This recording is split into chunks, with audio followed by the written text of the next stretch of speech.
Hoy vamos a explorar algo fascinante, cómo un conflicto religioso de hace siglos, una verdadera guerra de ideas, terminó moldeando la forma en que aprendemos hoy en día.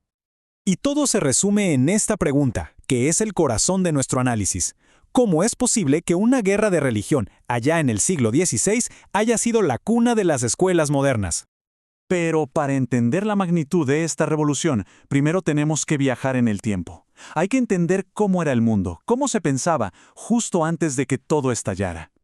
Imagínense un poder casi absoluto, una única iglesia con su centro en Roma, que no solo dictaba la fe de toda Europa, sino que controlaba el conocimiento y, por supuesto, el camino a la salvación.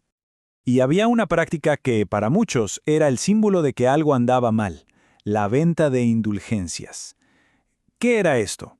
Bueno, en pocas palabras, era la posibilidad de pagarle a la iglesia para que perdonara los pecados a uno mismo o incluso a familiares ya fallecidos.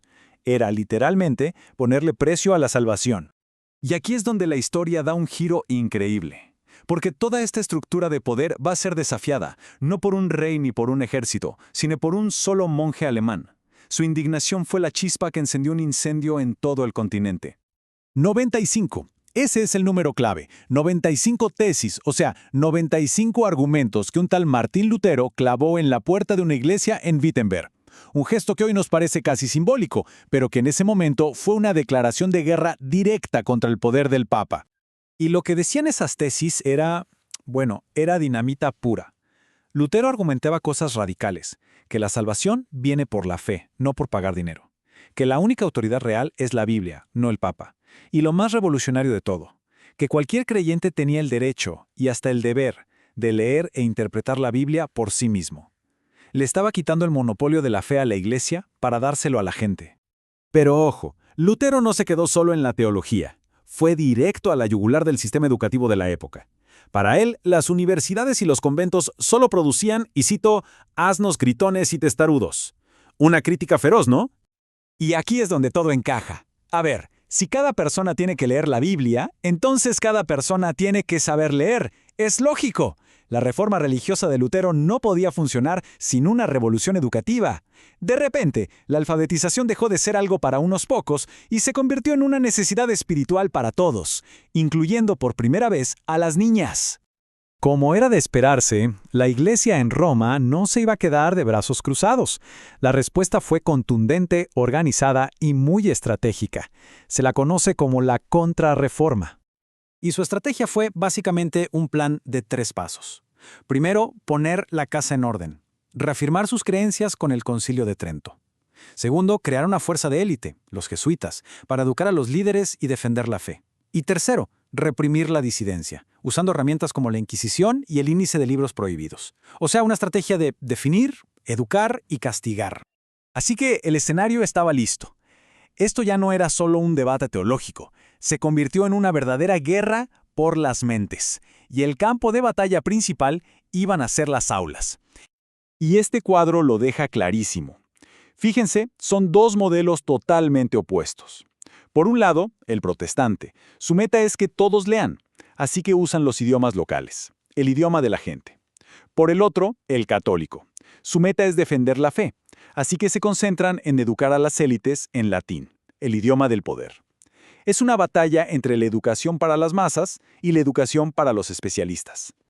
Entonces, para el mundo protestante, saber leer se transformó. Dejó de ser un privilegio y pasó a ser una obligación religiosa, un deber para con Dios. Mientras tanto, en el lado católico, la estrategia era otra. Ellos querían formar soldados intelectuales de la fe. Y su arma secreta fue un sistema educativo súper riguroso creado por los jesuitas, la Ratio Studiorum.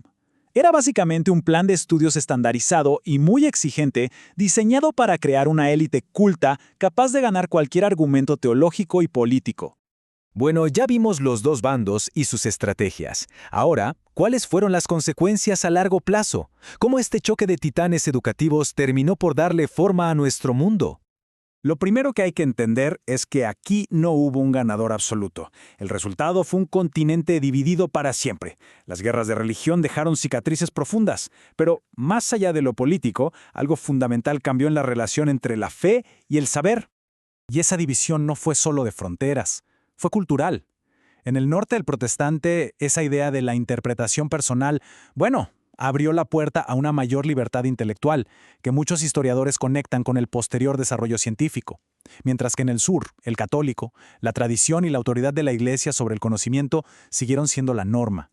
Y aquí está la gran paradoja de toda esta historia.